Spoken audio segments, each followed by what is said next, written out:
So good morning mga idol.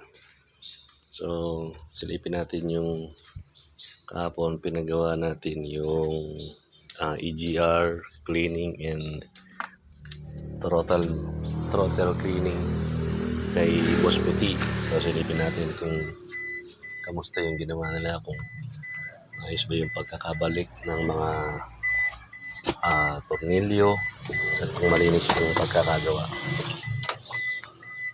So sinabay na rin natin guys yung pagpapa-change oil para isang baklasan na lang. So silipin natin.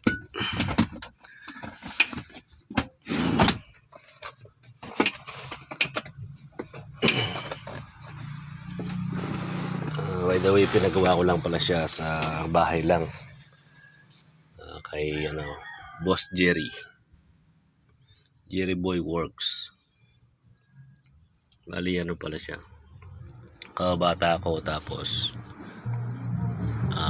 pinsan ni Mrs. So barkadang solid ko. So yun guys, malinis yung pagkakabalik. Bali ito, pinaklas nila to, ito nilinis. So yung sa may throttle niya, ito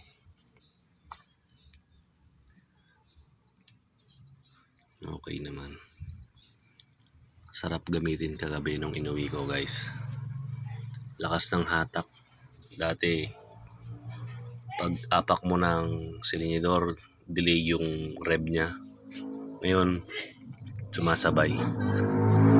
Isang rev mo, talagang ramdam mo yung dikit yung likod mo sa may upuan, sa may sandalan.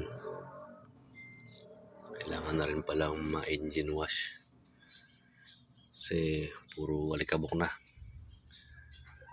Ilang araw sumasabak sa biyahe.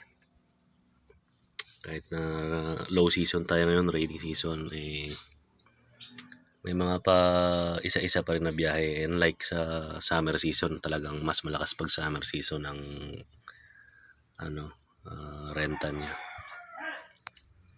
So yun guys, highly recommended talaga kaya Boss Jerry Boy Works. Kung may mga ipapagawa kayo guys, kontakin nyo lang siya. Itatag ko siya sa video ko na to guys. So yun, small video lang.